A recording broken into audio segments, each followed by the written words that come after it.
A gente volta com o Fernando Hessel, que está lá direto de Miami. Fernando, que é observador da Casa Branca e do Pentágono, e está lá em Miami conversando com a gente sobre essa ofensiva contra o ministro Alexandre de Moraes. Bom, Fernando, vimos aí a fala do ministro do STF, Alexandre de Moraes, falando aí sobre colônia, Brasil independente. Como eu disse, só não podemos esquecer que os Estados Unidos é o nosso maior parceiro comercial. Exatamente.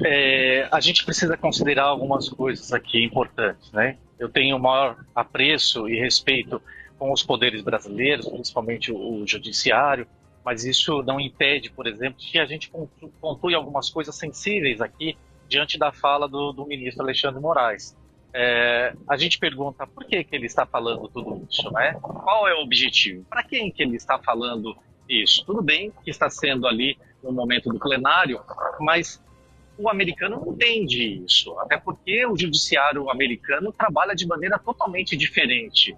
Então, e o americano é bastante by the book, vulgarmente, popularmente falando, é muito by the book, é muito objetivo. Então, tanto o governo americano quanto o judiciário americano, esse tipo de declaração, quer seja uma declaração correta ou não, não faz sentido, né, nesse momento, até porque um ministro, né, tanto alguém da corte aqui dos Estados Unidos, tem que, na verdade, se posicionar diante dos autos do processo. Então, é realmente complicado ter esse tipo de comportamento no Brasil, e eu volto a dizer aqui, com todo o respeito ao judiciário, ao Supremo brasileiro, mas esse tipo de comportamento não cabe, até porque essa exposição também não acontece aqui nos Estados Unidos. E a gente sabe, até pelo trabalho que a gente desenvolve aqui em todos os poderes, como você bem disse, no Pentágono, na Casa Branca, no Congresso americano, esse é um tipo de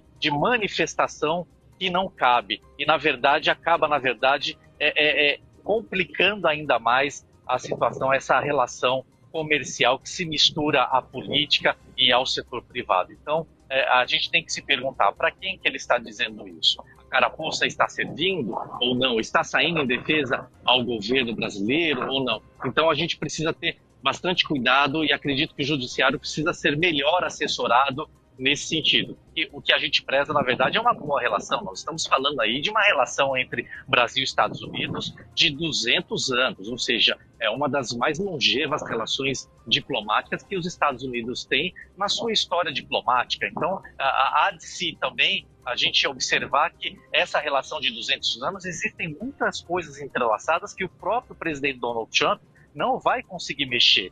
Os Estados Unidos dependem do Brasil e a gente não pode se desesperar e achar que nós não temos esse potencial, porque quando a gente vê uma declaração dessa, uma declaração do Itamaraty e do próprio presidente Lula, a gente vê um certo desespero e uma desconfiança dessa relação de 200 anos. Se eu deixasse aqui um conselho, uma recomendação, eu pegaria o primeiro avião, se eu fosse o presidente da República, e viria para Washington para poder conversar na mesa, cara a cara, e não ter esse tipo de discussão, de posicionamento através da mídia.